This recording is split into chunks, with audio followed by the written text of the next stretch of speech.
Entonces, bienvenidos. Hoy vamos a continuar nuestra discusión acerca de introducción a los derivados. Es nuestra segunda clase. Y la clase pasada estábamos revisando mucho acerca del mercado regulado. El día de hoy vamos a ver qué es lo que pasa con los mercados cuando no son regulados. Y vamos a tratar de tener un poquito presente las cantidades que habíamos estado mencionando en la ocasión pasada. Entonces, quiero hacer un poco diferente las cosas ahora. Mm. No, efectivamente esto no me va a funcionar tan bien como quería.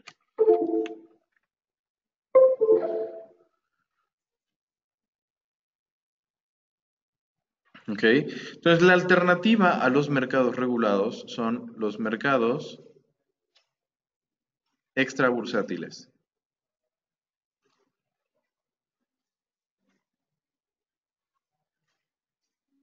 ¿Sí? O también llamados OTC, que significa over the counter.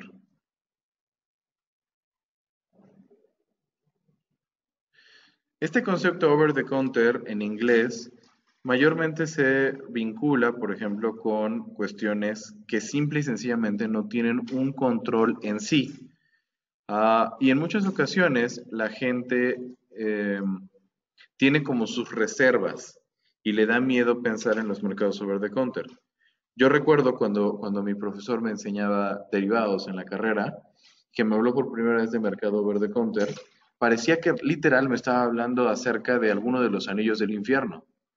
O sea, me hacía creer que inversiones en un mercado over the counter era prácticamente sinónimo de que me iban a estafar, de que me iban a robar mi dinero, de que lo iba a perder absolutamente todo y prácticamente de que no hay posibilidad de tener éxito, certeza, ganancias.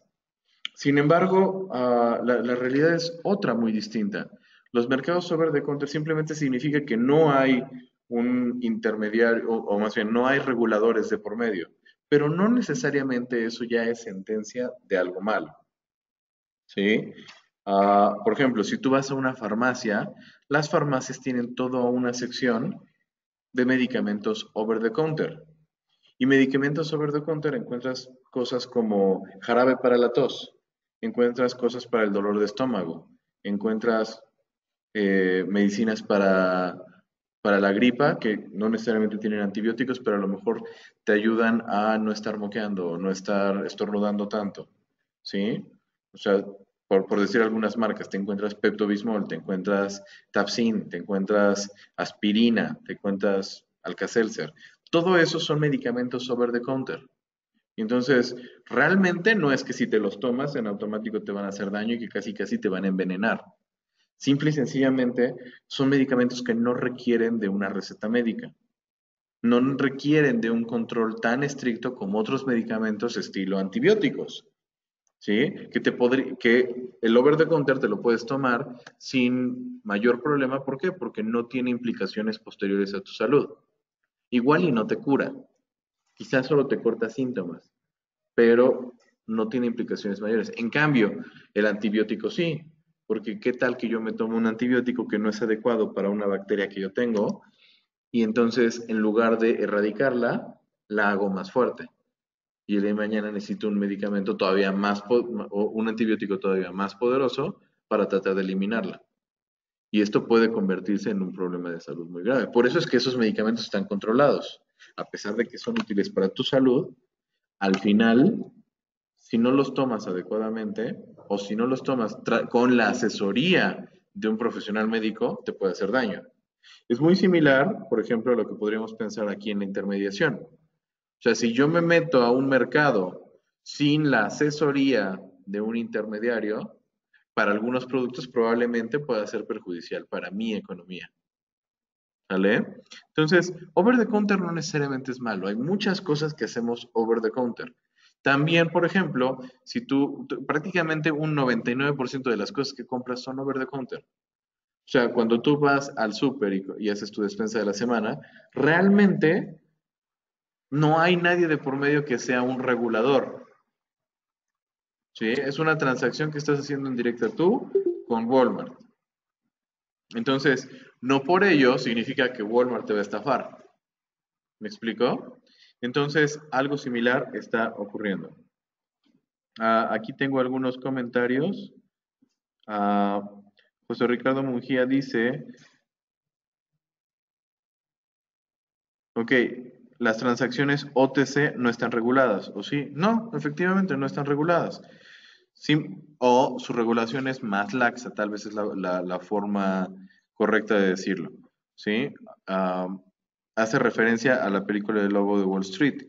Ahí es curioso, o sea, inclusive Lobo de Wall Street es una película que te enseña que aún incluso una institución siendo regulada, porque vamos, eh, la empresa de Jordan Belfort estaba regulada, ¿no? Y tan es así que en algún punto apareció la SEC, la Security Exchange Commission, que es el equivalente a la Comisión Nacional Bancaria de Valores, aquí en México.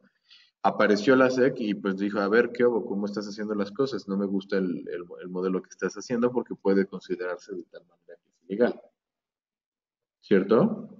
Entonces, o sea, ahí hay regulación y el regulador busca activamente evitar riesgos para los usuarios, pero no necesariamente los garantiza. Entonces, esto es una reflexión importante. Estar en un mercado regulado no es sentencia, no es garantía, más bien, de que nada malo te va a pasar. Así como también, entonces, estar en un mercado verde en counter no es sentencia de muerte. ¿Sí?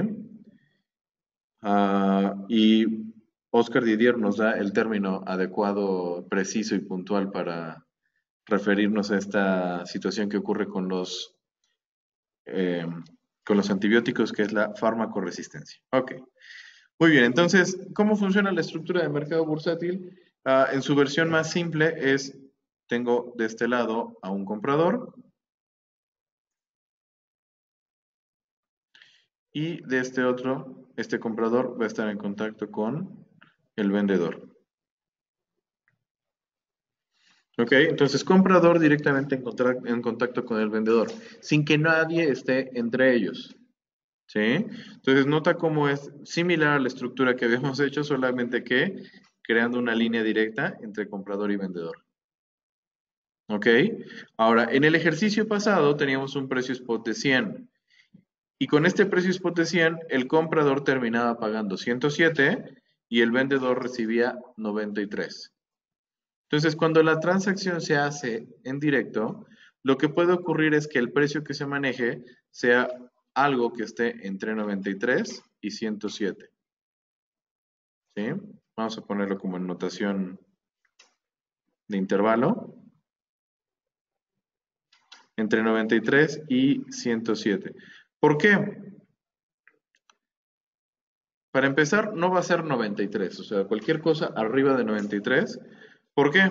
Porque si fuera el precio de 93, una persona preferiría irse a un mercado regulado que llegar a un mercado extrabursátil y correr el riesgo adicional de confiar en la contraparte. ¿Sí? Entonces, no tendría sentido del todo. Tampoco puede ser 107 porque es el lado contrario. Si el precio fuera 107, el comprador no estaría de acuerdo en pagar tanto porque diría, mejor me voy a un mercado regulado en lugar de arriesgarme con mi contraparte. Entonces, será una cosa entre 93 y 107. Idealmente, lo estaríamos trabajando con el precio spot. Idealmente lo estaríamos trabajando con el precio spot y entonces diríamos algo del estilo como,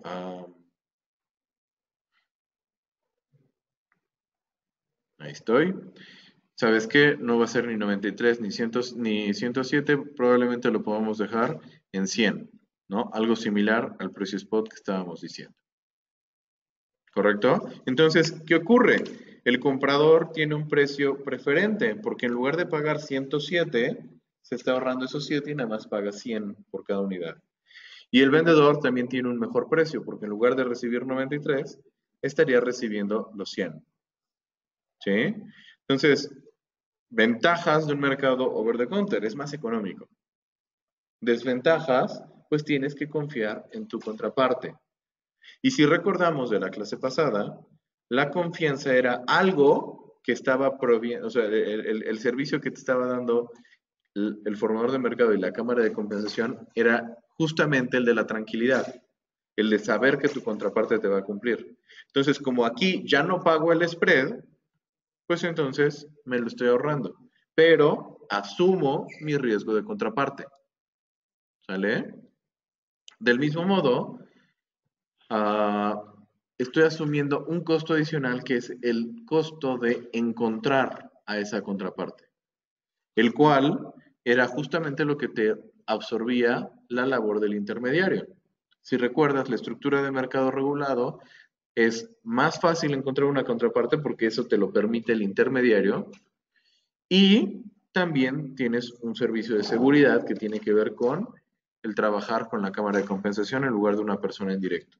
Aquí, repito, no es sentencia de muerte, pero sí eres tú el que carga con la dificultad de encontrar a tu contraparte y también la seguridad de que tu contraparte te vaya a cumplir. ¿Estamos de acuerdo todos? Ahora, todavía puedes encontrar cuestiones over the counter en las que tengas el comprador y que este comprador a través de un intermediario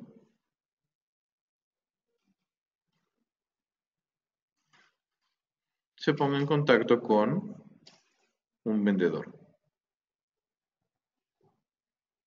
¿Sí? Es una estructura más o menos parecida al mercado regulado, nada más que hay simplificación.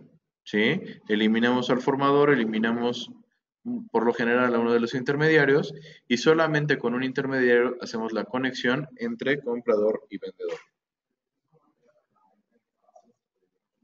Por ejemplo, muy bien, aquí Roberto está dándonos un claro ejemplo de cómo funcionaría esta clase de mercados. La venta de casas o la venta de coches usados. ¿Sí? Hay muchas personas que se dedican activamente a eso, ¿no? Un corredor de bienes, por ejemplo. Entonces, ¿qué es lo que hace? Tiene una cartera de clientes que son vendedores de casas o que quieren rentar una casa. Entonces, ¿qué ocurre?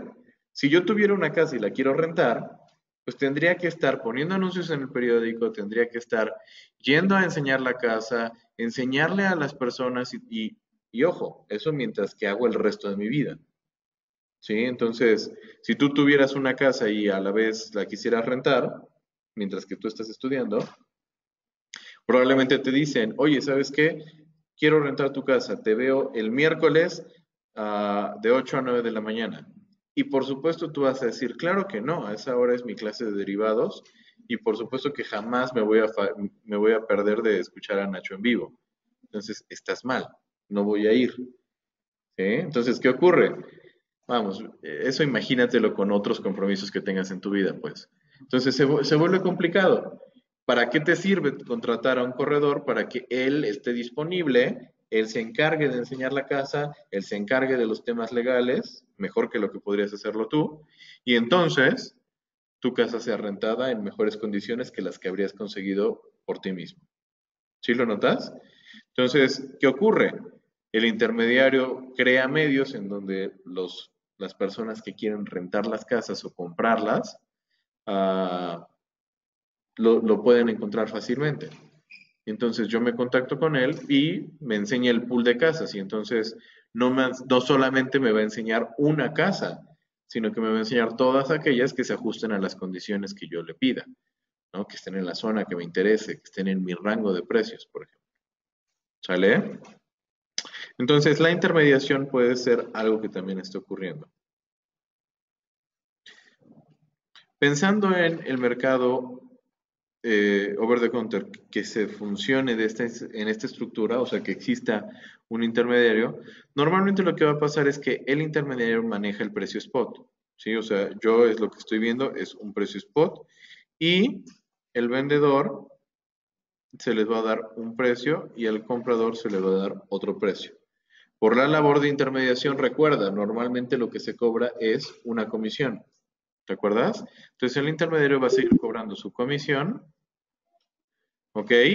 Y por ejemplo, veíamos en el caso anterior que teníamos comisiones fijas. Entonces, si yo cobrara una comisión fija de 2 pesos, significa que el cobrador va a pagar 102 y que el vendedor va a recibir 98. ¿Correcto? Perdón, ahí la comisión sería de 4, o sea, 2 para el comprador y 2 para el vendedor. Ahora, otra posibilidad es que yo lo cobre como porcentaje, ¿te acuerdas? No como una cuota fija, sino como un porcentaje. Aquí el punto es este. El porcentaje lo calculo respecto al precio spot. Entonces, el 2% de 100 es 2 y son los 2 que le aumento o los 2 que le quito. Entonces, ¿qué pasa? Independientemente de cómo sea que el intermediario quiera cobrar su comisión, pareciera como si fuera un spread. ¿Sale? Y entonces, lo único que noto es un precio de compra, un precio de venta y el precio spot justo en medio de ellos. ¿Sale? Ahora, fíjate, el vendedor en el ejercicio anterior estaba trabajando con una ganancia de 107. Cuando lo hace con un mercado a través de intermediarios, reduce su precio, pero no tanto como lo podría reducir cuando la operación la hace en directo. ¿Por qué? Porque en el mercado, a través de un intermediario, sí estoy hablando justamente de la existencia de un pago adicional que tengo que hacer, que es el pago de intermediación para que se haga la operación más fácil por haber encontrado más sencillamente a mi contraparte. ¿Correcto? Ahora, aquí hay algunas preguntas. Oscar Didier dice, Mercado Libre sería un mercado over the counter o mercado regulado. Mercado Libre sería sobre todo un mercado over the counter y estaría funcionando más o menos como esta estructura, Oscar. O sea, Mercado Libre es el intermediario y lo que te pide es, ¿sabes qué? Vas a vender algún producto. Yo lo que voy a hacer es te voy a cobrar un porcentaje de lo que valga ese producto. A ti, vendedor. ¿Sale? Entonces tú le pones el precio, yo lo publico y lo pongo a disposición de la gente que esté buscando cosas para comprar. ¿Sale? Entonces, ¿qué es lo que ocurre? Simple y sencillamente es, bueno, yo como vendedor pongo un precio tal que sea el precio más la comisión que yo esté dispuesto a recibir. El precio que yo quiera recibir más la comisión, digámoslo así. Pon tú, voy a vender un coche y yo quiero cobrar 100,000 pesos por ese coche, lo subo a Mercado Libre y entonces Mercado Libre me va a decir, bueno, te voy a cobrar tanto, entonces yo pongo como precio de venta 101,000 pesos, por decir algo, porque los 1,000 pesos es lo que me va a cobrar el Mercado Libre por vender el coche. ¿Sí me explicó? Y ya como comprador, entonces decidiré si quiero comprar o no, porque el precio me interesa. O sea, 101,000 pesos estoy dispuesto a pagarlo, sí, sale. Entonces, lo compro. ¿Sale? Entonces, Mercado Libre sería un mercado que en estructura funciona como un over the counter, con este segundo modelo que te estoy platicando.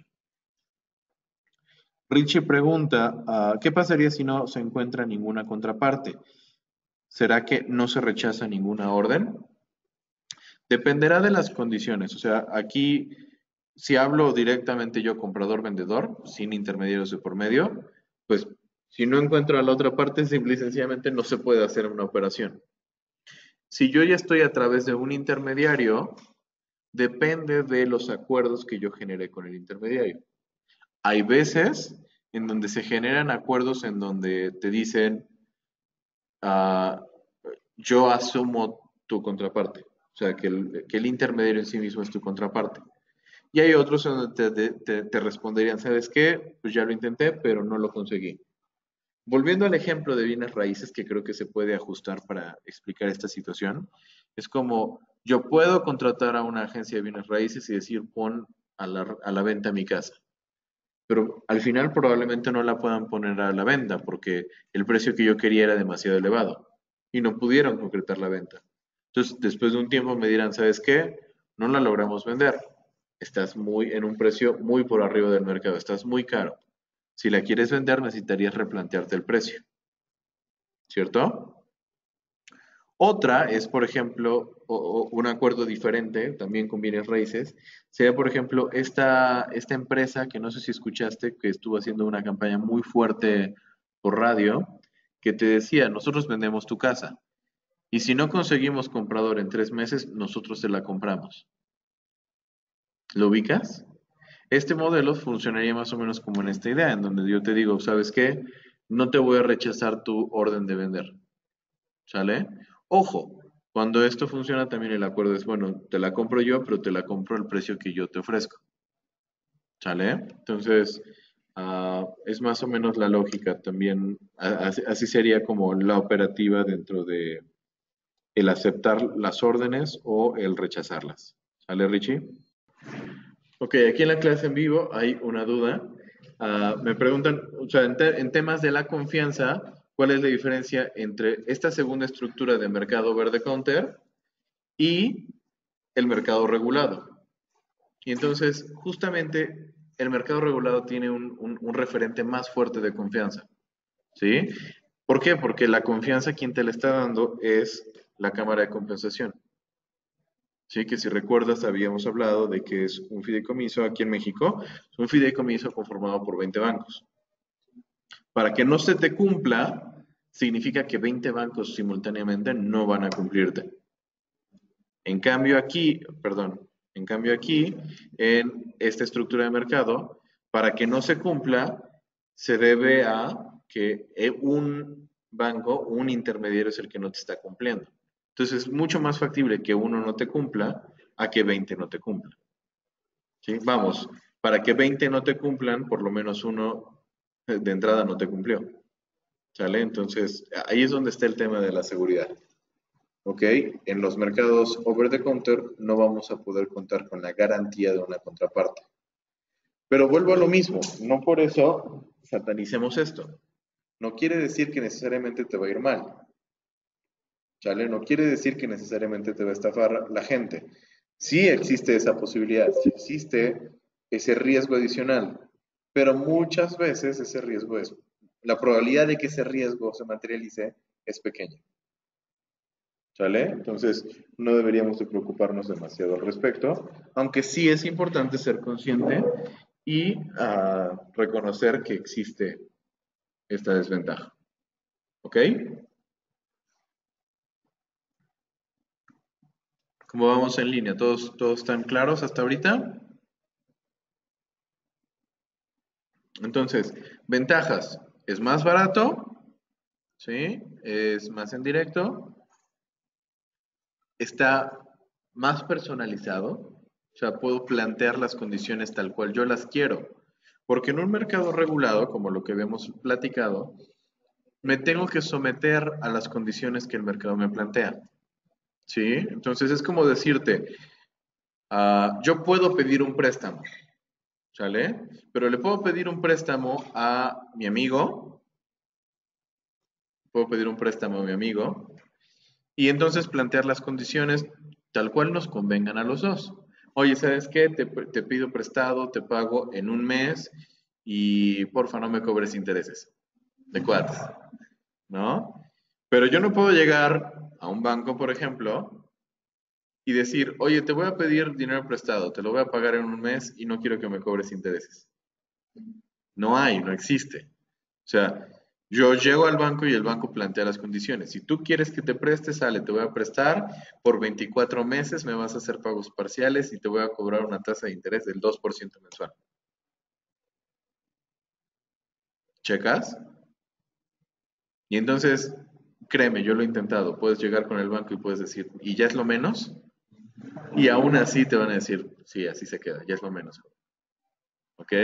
Entonces, es como un homólogo en esta situación. Ajá. Los mercados regulados normalmente tienen condiciones preestablecidas que no necesariamente van a ser, no tanto como el tema de benéficos, sino que no necesariamente van a ser exactamente lo que yo necesito. Mientras que un mercado over the counter sí lo puedo adaptar más parecido a lo que yo necesito. Otro ejemplo es como decirte, esto es ir a un centro comercial y comprarte un traje, comprarte un vestido. ¿Sí? Y este otro es ir con el sastre y pedirte que el traje lo hagan a tu medida. No necesariamente lo que encuentras en el centro comercial no te va a quedar bien, ¿no? Está hecho para que funcione para más o menos todas las personas. Sin embargo, pues te va a quedar algunas partes un poco más holgadas que en otras. Aquí la idea es que cuando yo voy con el sastre, todo quede lo más parecido a lo que yo no necesito, ¿no? Que quede hecho realmente a la medida. ¿Ok? Entonces, vamos a hablar un poquito de estas diferencias que estamos notando en un mercado over the counter contra un mercado que sea regulado. ¿Sí?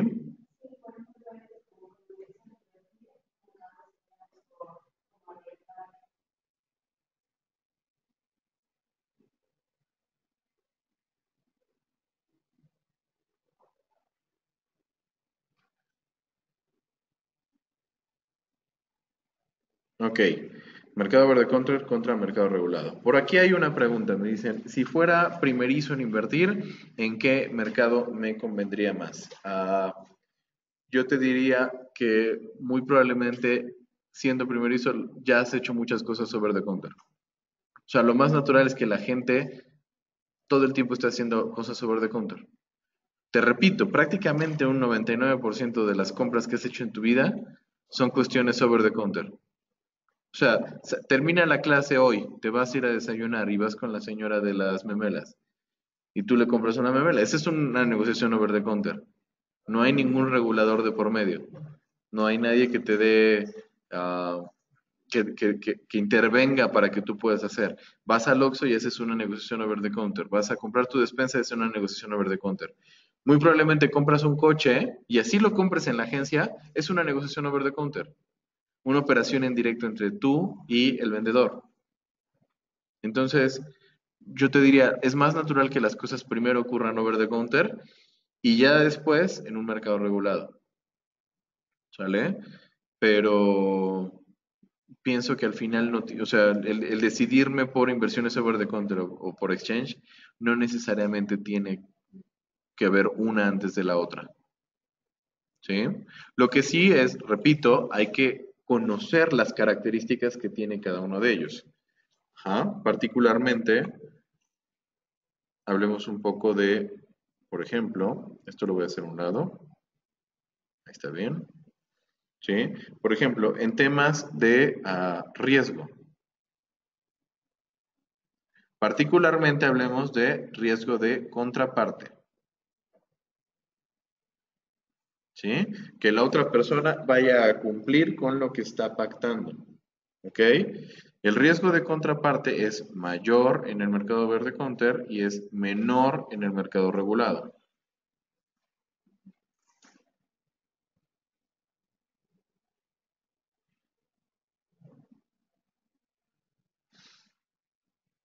¿Sí? Mercado over the counter contra mercado regulado. Richie, ya leí tu pregunta, ahorita la vamos a abordar, ¿vale?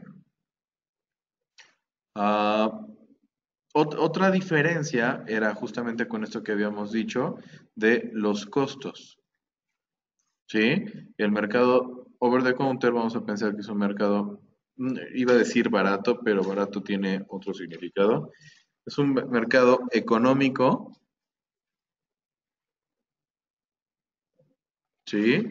Y el mercado regulado es un mercado que es más costoso. Y incluso creo que no estoy tan contento tampoco con estos, porque pareciera que costoso es negativo. El tema es, ninguno es malo, ya vamos a ponerlo con términos peyorativos. Barato y caro. ¿Sale? Los dos malos y entonces no hay sesgo. ¿Ok? Barato y caro. O sea, recuerda, en el over the counter acabas pagando solamente la mercancía o una pequeña comisión, mientras que en el regulado pagas spread, pagas comisiones. ¿Sale? Otra diferencia, habíamos hablado de la, el nivel de personalización.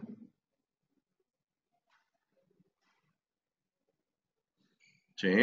Hablábamos que los mercados de counter, over the counter, se pueden hacer a la medida.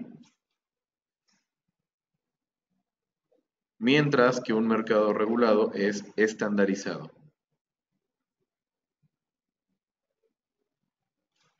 ¿Sí? ¿Qué significa esto de la medida? Si tú, por ejemplo, quieres comprar algo, digamos, quiero comprar 125 acciones de Telmex. ¿Ok? Un mercado a la medida, puedo buscar a alguien que exactamente pueda entregarme 125 acciones. ¿Sí? Por ejemplo, 125 acciones. Mientras que en el mercado over the counter, probablemente me las venden de 100 en 100.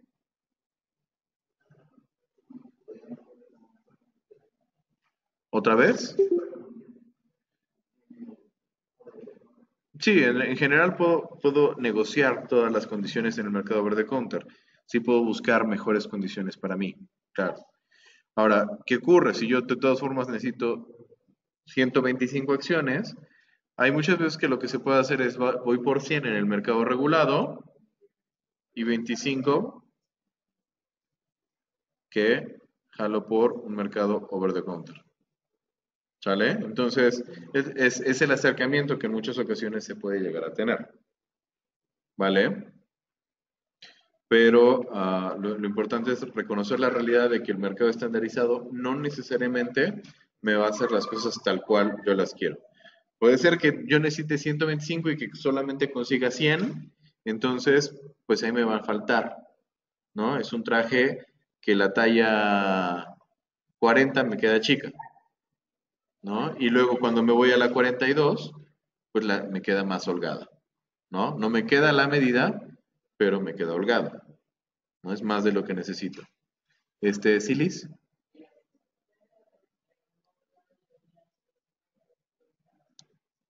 claro. Sí, también me puedo ir al lado contrario, ¿no? Que yo diga, ah, una alternativa sería, bueno, entonces compro dos contratos, 200 acciones, y luego vendo 75, ¿no? También en un mercado over the counter. Entonces, esa es la otra perspectiva, ¿ok? Con eso consigo lo que necesito independientemente del mercado en donde esté trabajando, ¿ok? Entonces, hablemos como de la regulación. Este es no regulado y este es regulado.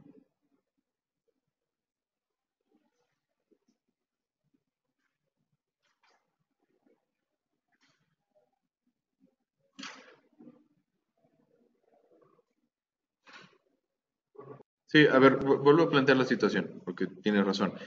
A ver, en el ejemplo del centro comercial, un mercado over the counter es el centro comercial, pero mencionas que está la Profeco y entonces si algo no es de acuerdo a lo que yo esperaba, la Profeco puede responder. Ojo, aquí tiene que ver como, sí, efectivamente, no hay un intermediario y no hay regulación como tal. Si yo compro un artículo y el artículo no funciona, aquí no es porque Walmart me entregara algo que no funcionaba. Realmente no es el centro comercial el que te está fallando. El que te falló en esencia es el fabricante, ¿sí? Entonces, ¿qué es lo que ocurre? En un primer nivel, pues yo puedo hacer una reclamación con Walmart y Walmart puede aceptarla o no.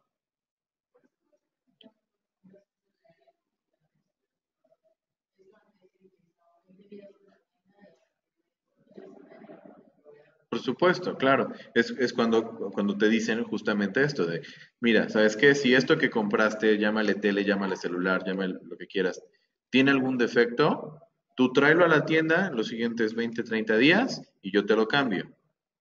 Ya después de ello, tendrías que hacer la solicitud directamente con el proveedor, ¿no? Entonces, ¿qué es lo que ocurre aquí? Yo voy y hago la reclamación y me lo intercambian, ¿sale? Pero ojo, tiene más que ver como por un tema de las condiciones que estamos negociando. Por ejemplo, parte de las condiciones es, yo no te voy a tratar de cambiar los precios que tú estás ofreciendo. Tú los pones y ya yo decido si los acepto o no. Yo decido si me parecen justos o no. Aquí, vamos, existe la figura de la Profeco, pero más como una cuestión de sí ponerle un poco de regulación a un mercado que no necesariamente necesita de intermediarios. ¿Me explico? ¿Por qué? Sobre todo como por protección a la sociedad, o sea, protección a la gente que acceda a estas tiendas. ¿Ok? Sí, por ejemplo, aquí plantean de Mercado Libre y efectivamente, si Mercado Libre no te paga, perdón, no Mercado Libre, si el producto que tú recibes que compraste en Mercado Libre no es lo que esperabas, tienes una política de garantía, pero aquí tiene más que ver como porque Mercado Libre te lo propone. O sea, en las condiciones de uso te dice a ti como vendedor, oye, tienes que dar una descripción de tu producto y definir claramente todas las condiciones. Si las condiciones que tú defines no son acordes al producto que estás entregando, entonces sí ten en claro que yo no te voy a dar el dinero hasta que no me lo liberen, hasta que no me digan sí estoy contento con la compra. Y a ti como comprador te voy a cobrar, ¿sí? Te doy un periodo para que revises y cheques si lo que recibiste es lo que querías y lo que esperabas y si estás de acuerdo. Si no, me lo puedes devolver y yo me voy a encargar de dárselo de vuelta a la persona y de devolverte a ti tu dinero. Pero, o sea, son por las condiciones que yo como intermediario estoy planteándote a ti como comprador y a ti como vendedor, ¿no? Son los términos del uso del sitio. Otras de las diferencias que hay entre mercado over the counter y mercado regulado es el volumen de operación. ¿Sale? Ahora, el volumen de operación es una cantidad un poquito interesante de preguntarse, porque depende de dos cosas. O sea, volumen puedes pensar, o el número de operaciones, perdón, la operación la puedes, el tamaño del mercado lo puedes pensar desde dos perspectivas. Uno, número de operaciones, ¿sí? Y dos, el monto de las operaciones,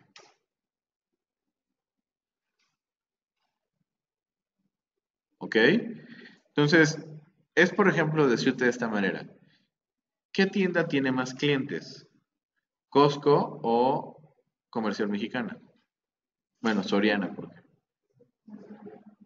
¿sí? Soriana tiene bastantes más clientes, tiene más sucursales de entrada, eso quiere decir que le vende a más personas. Entonces tiene un número de operaciones mayor.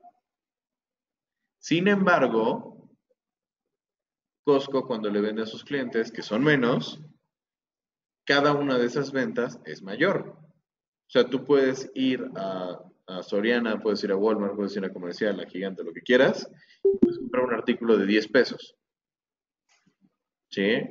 Casi cualquier artículo de Costco te cuesta de 100 pesos para arriba. ¿Por qué? Porque yo no voy y compro mi pluma suelta, voy y compro un paquete de 100 plumas.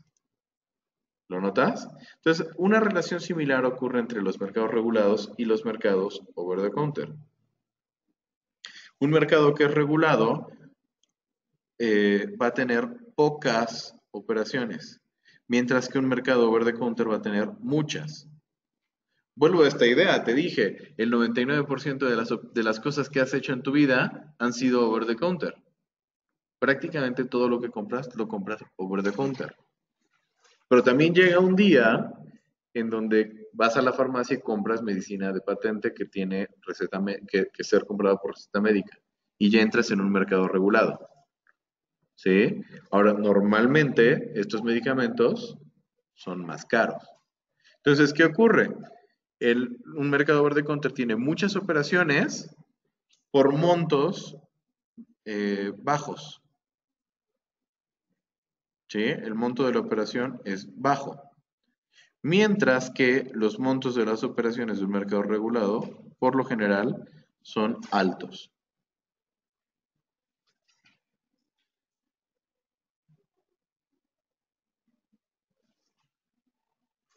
Entonces, ¿qué ocurre? ¿Qué prefieres? O más bien, ¿qué te suena a que debe ser más grande?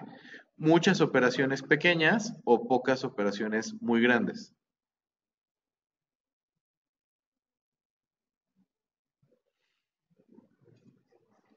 ¿Muchas operaciones pequeñas o pocas operaciones grandes?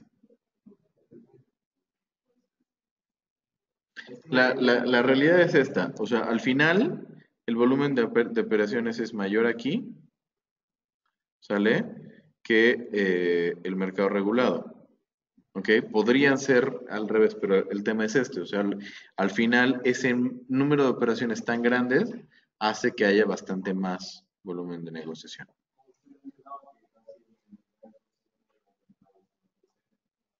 No, no el 99% de los mercados, de lo que has comprado en tu vida, 99% es OTC, o sea, prácticamente todo lo que has hecho en tu vida es over the counter, ¿sale? Entonces, por supuesto que ahí hay un volumen más grande, ¿sale? Ahora tengo unas preguntas de la gente que está en línea. Eh, bueno, aquí planteas un punto interesante. Sí, dices, los mercados regulados se necesita capital. Sí, por lo general, aquí en esta parte de la personalización, ¿sí? Pueden surgir, aparte de todo, también elementos de capital. Decirte tú, para que puedas acceder a un mercado regulado, es necesario que cumplas con una cantidad mínima de inversión. Mientras que en un mercado de over the counter probablemente no lo necesitas. Entonces también esa parte puede ser importante, Rich.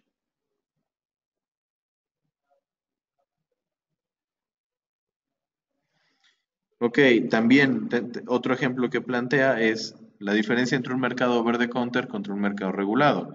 Mercado over the counter sería hacer apuestas clandestinas entre amigos, ¿no? O sea, eso que haces cuando viene el partido de fútbol y te pones a apostar con tu compadre, donde dices, yo te apuesto a que va a ganar el América y entonces tú dices, no, por supuesto que no, y entonces, obviamente no, decididamente no.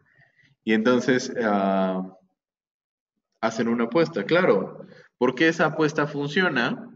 Porque la haces con tu amigo. O sea, sabes que puedes confiar en esa persona, pero si a la hora de la hora no te cumple, pues no tienes nadie que responda para que la apuesta se pague, ¿no? Mientras que si vas a un casino, el casino sí tiene una regulación, ¿no? Podrías pensarlo como un mercado regulado, ¿no? Con tu amigo tú puedes negociar la apuesta. No puedes decir, ay, no, pero las águilas son chafas y entonces, si ganan las águilas, entonces yo te tengo que pagar un peso. Pero si pierden, sí, claro, si las águilas ganan como son chafas, yo te voy a pagar un peso. Si las águilas pierden, pues tú págame 50 centavos, por decir algo, ¿no? O sea, es como lo que ves en un casino es diferente. Lo que ves en un casino es, ¿sabes qué? Los momios están más 200 o menos 150, por ejemplo, ¿no? Entonces quiere decir que ahí hay una persona que tiene ya previamente como un análisis en donde dice, este tiene más posibilidades de ganar. ¿Me explicó? Entonces, sí podría funcionar más o menos también la analogía entre las apuestas no clandestinas, vamos a decir, las apuestas entre amigos y las apuestas en un casino.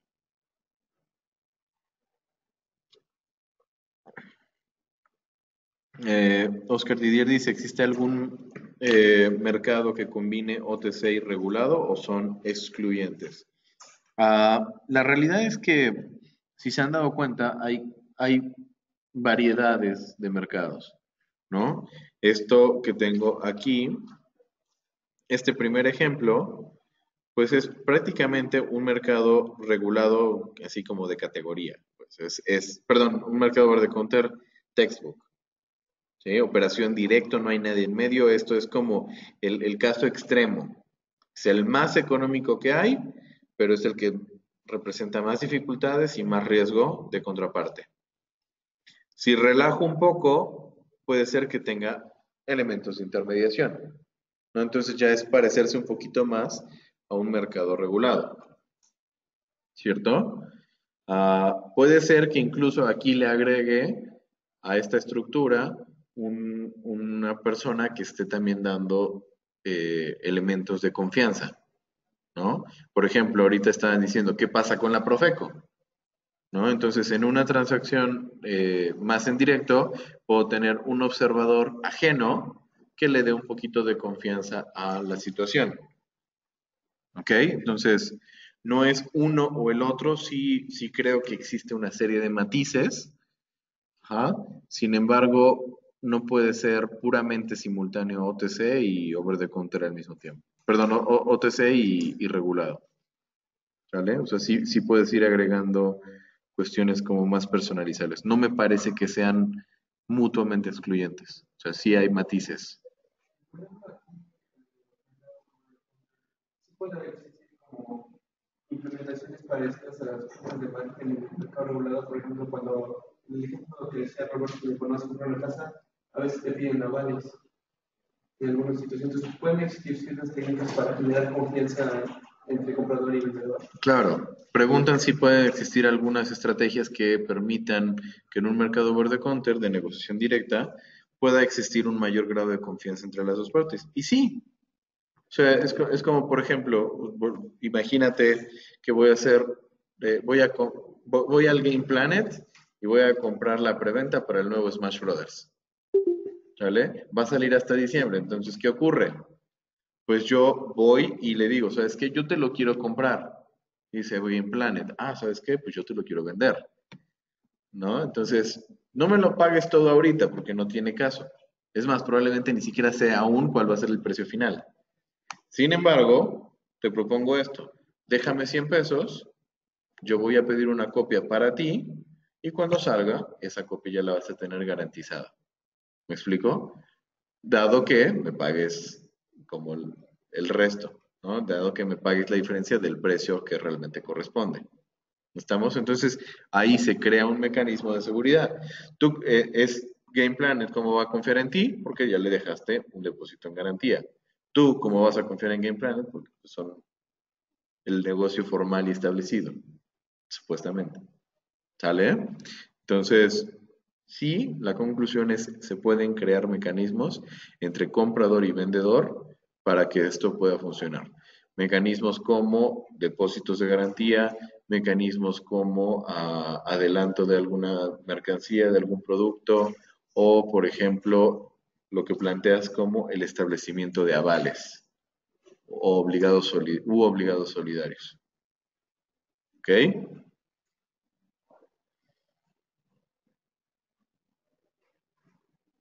¿Hasta aquí todo claro? ¿Alguna pregunta?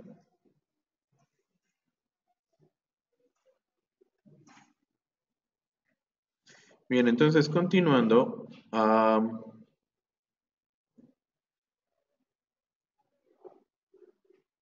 y justamente regresando al punto de qué es lo que pasa con las medidas de los mercados o el tamaño de los mercados, vamos a tener una serie de medidas con las cuales yo voy a poder determinar qué tan grande es o no un mercado. ¿Sale? Entonces hablemos justamente de medidas del tamaño de los mercados.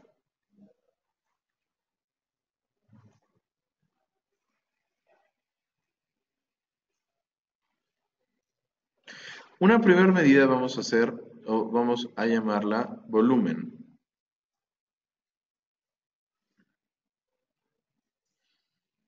El volumen, por lo general, se maneja como la cantidad de dinero que se cambia de manos.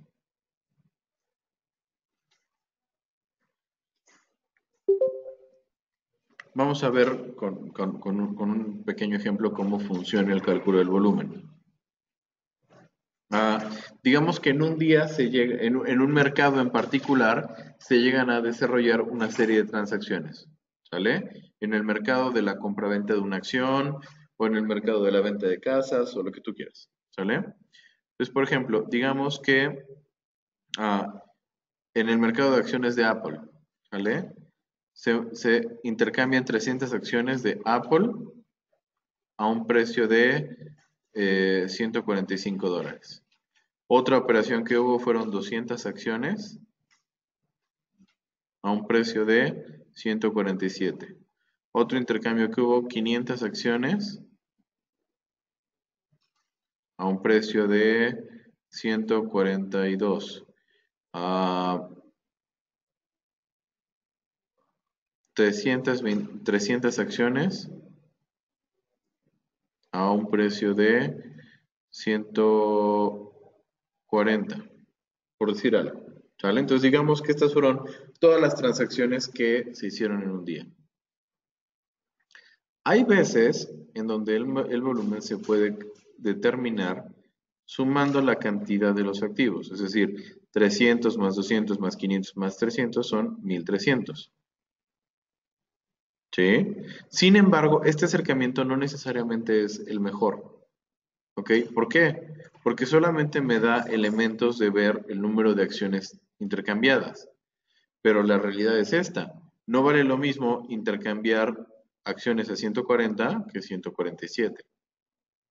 Más aún, por como te planteé el modelo, fíjate, o el ejemplo, fíjate cómo cuando el precio era de 140 y de 142, es decir, los precios más bajos que te di, hubo una mayor cantidad de acciones intercambiadas, mientras que con los precios altos hubo una menor.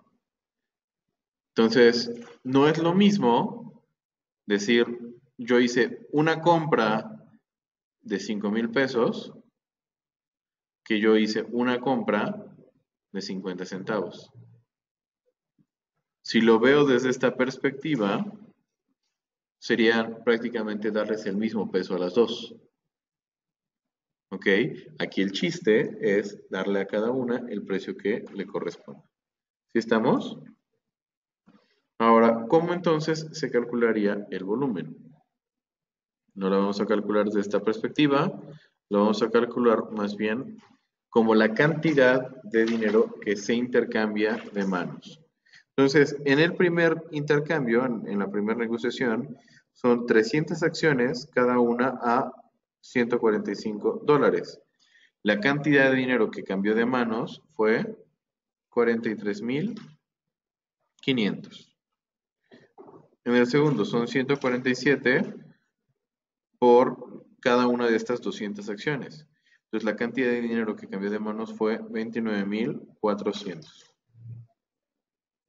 En esta otra, la tercera operación, son 500 acciones, cada una a un precio de 142. Aquí tengo 71,000. Y en el último son 300 acciones a un precio de 140. Tendré un total de 42,000.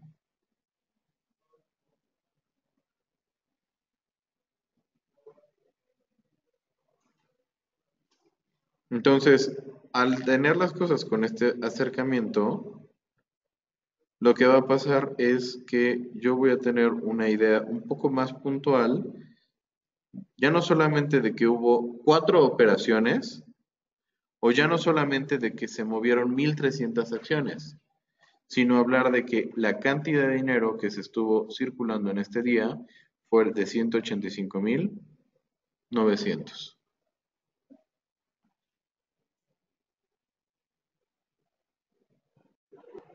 Ok, entonces una segunda medida después del volumen es el valor de mercado,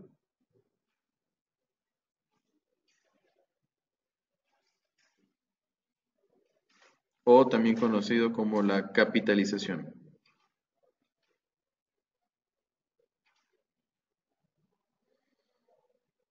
¿Sí? El valor de mercado o la capitalización va a ser una cantidad que yo voy a determinar de la siguiente manera. Es el precio del activo multiplicado por el número de unidades que existen en ese activo. ¿Sale? No todos los mercados tienen una posibilidad de calcular su valor de mercado.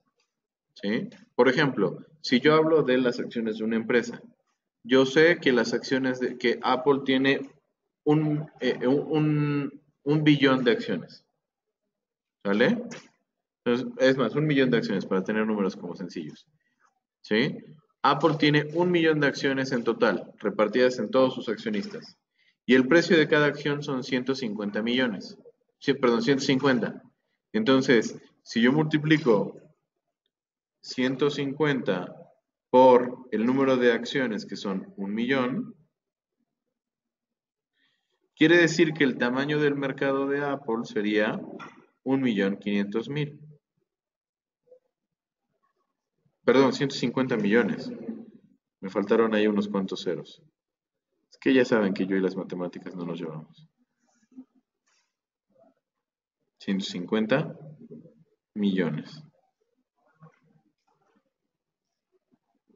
¿Sale? Entonces, el valor de mercado es básicamente el preguntarnos, bueno, si yo quisiera comprar absolutamente todo lo que está disponible de este mercado, ¿cuánto es lo que tendría que pagar?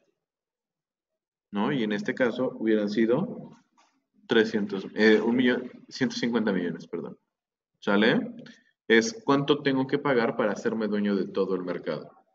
Entonces, esto me permite comparar, decir, ¿sabes qué? Apple en su conjunto es una empresa que vale 150 millones y ese es el tamaño de su mercado, contra Soriana, que tiene un precio de 30 millones. Entonces me doy cuenta que Soriana es bastante más pequeña que Apple. ¿Ok? Es otro acercamiento que podemos tener. Dime.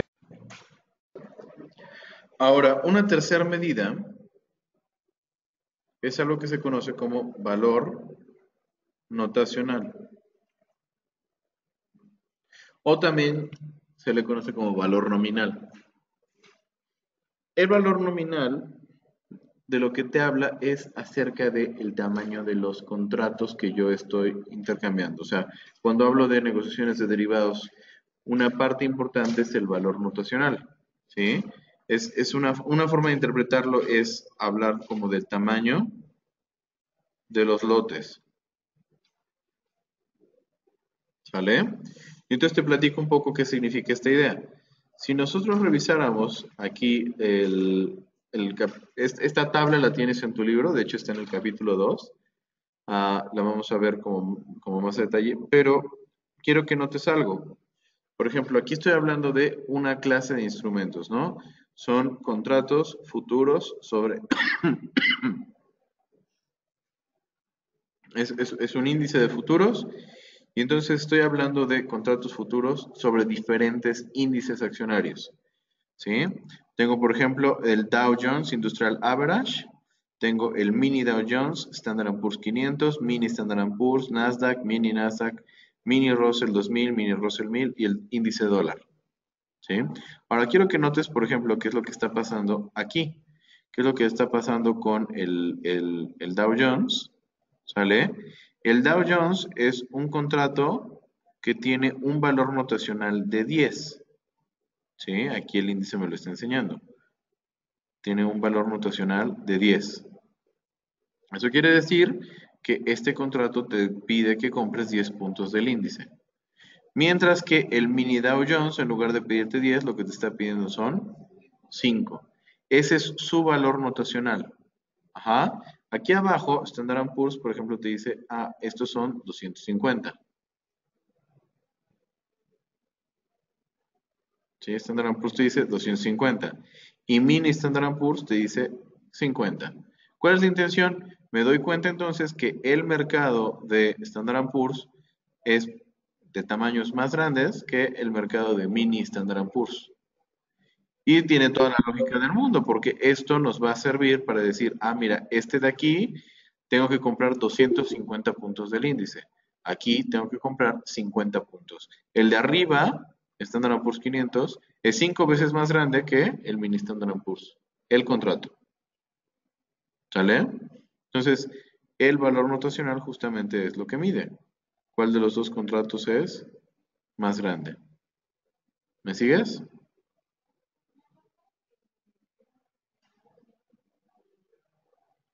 Sí, es como si yo te dijera, te voy a vender manzanas, ¿ok? En lugar de que te compre o que te venda 5 manzanas, tú me puedes comprar manzanas de 100 en 100.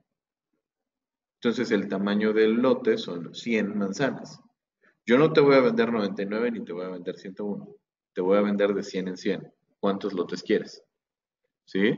Aquí esto sería equivalente a decirte, yo no te voy a vender 250 puntos del índice, Perdón, 249. No te voy a vender 249, van a ser 250, punto.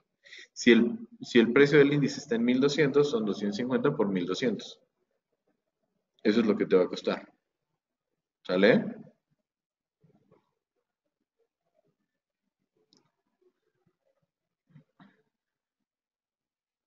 Y por último, la cuarta medida es el interés abierto.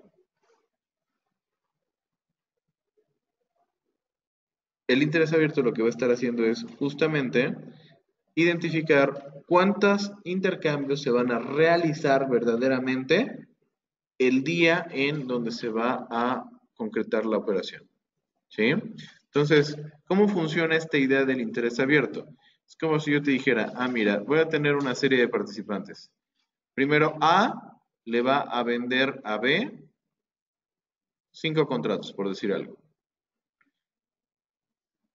B le va a comprar a C 8 contratos.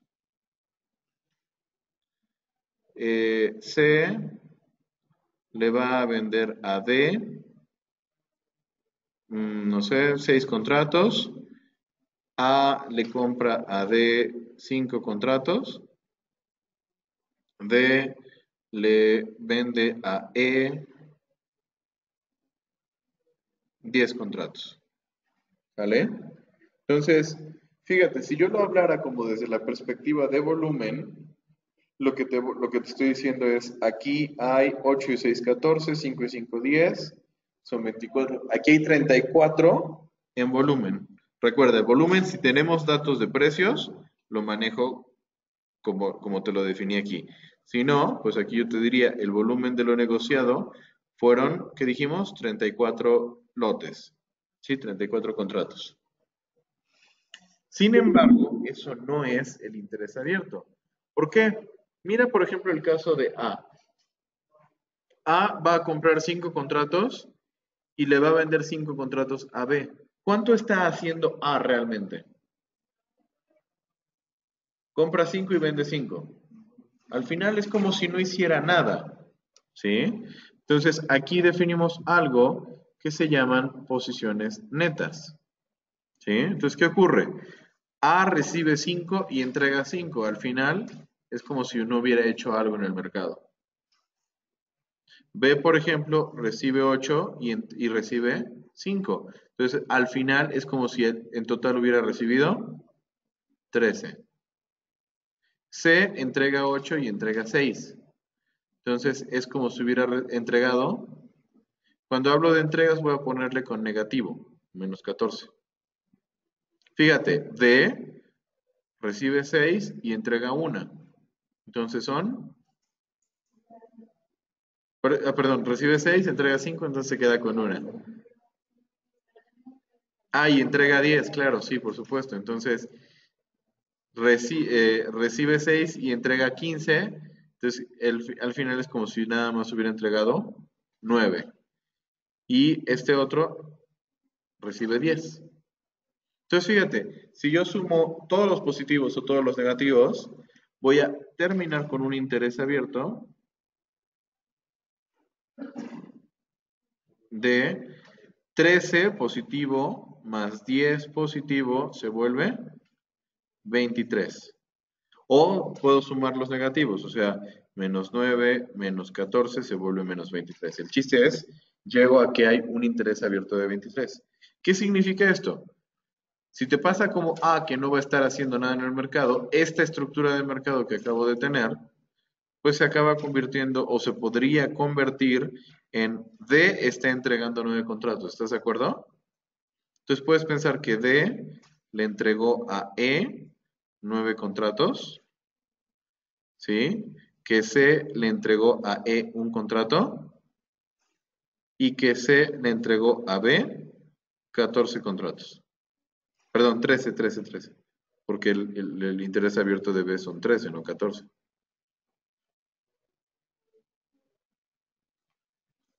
Vamos a borrar esto.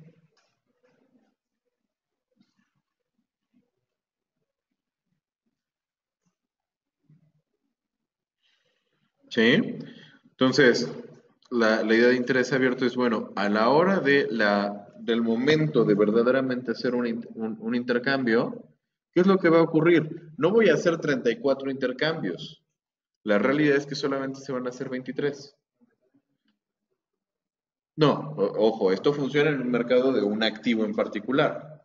¿Sale? Entonces, voy a volver a justamente la tablita. Bueno, regreso aquí un segundo para que tengas oportunidad de reflexionarlo un poco. Entonces, te decía, vamos a revisar en esta tablita y démonos cuenta justamente cómo la última columna de lo que vemos aquí te dice interés abierto. Entonces, por ejemplo, yo noto, quiero que centremos nuestra atención aquí. Te repito, después lo vamos a volver a ver. Pero fíjate, el interés abierto de un contrato de Standard & Poor's 500 que caduca en junio y uno de mini Standard & Poor's que también caduca en junio. Entonces, ¿qué ocurre? Este tiene un interés abierto de 313,000 contratos, 917, 314 prácticamente, y este tiene un interés abierto de 2,400,000. Entonces, el de aquí arriba es 5 veces el tamaño del de abajo, ¿cierto? El de aquí arriba es 5 veces el de abajo. No sé por qué no me deja escribir bien el número 5. Ahí está, 5 veces el de abajo. ¿Sí? Pero también veo que el de abajo tiene bastantes más contratos que el de arriba. ¿Por qué? Porque es más fácil comprar uno chiquito que uno grande. Es como la misma lógica de lo que está pasando, de lo que pasa en México, por ejemplo, con CETES. CETES es un bono que cuesta 10 pesos. Se compra muchísimo, ¿por qué? Porque es barato. Entonces, cuando yo quiero comprar un lote de CETES, un 100 CETES, a 10 pesos cada uno, pues es el equivalente a 1,000 pesos. Es relativamente barato. Mientras que otra clase de bonos, como los bondes, por ejemplo, pues comprar 100 significa tener 10,000 pesos. ¿Me explico? Entonces es 10 veces más caro. Necesito 10 veces más dinero. ¿No? Entonces, también esto es como un poquito la reflexión de lo que pasaba justamente con los tamaños de mercado, ¿te acuerdas? ¿No? Número de operaciones son muchas y pocas. O sea, muchas, 2,412,000. Ojo, esto es mercado regulado completamente, ¿eh? Nada más es como pensar en esta misma clase de relación. Un mercado verde contra tiene muchas operaciones de tamaño más pequeño y el otro tiene más operaciones de tamaño más grande. Perdón, menos operaciones de tamaño más grande. ¿Sale? Esta tabla la vamos a volver a visitar cuando abordemos más temas del capítulo 2. ¿Ok? Por ahora, no sé si tengan alguna pregunta, alguna duda, tanto los presenciales como la gente que nos acompaña en línea. Muy bien, chicos. Entonces, ya que no hubo preguntas adicionales, vamos a terminar por hoy. ¿Sale? Les agradezco mucho a los chicos que estuvieron tanto en línea como a los que están aquí en vivo. Y bueno, a los que nos verán en la grabación. ¿Sale? Recuerden que todo esto va a estar subiéndose en el Udemy, entonces les pido que estén al pendiente de las actualizaciones que va viendo de clase con clase. ¿Ok? Que tengan un excelente día a todos y buen resto de semana.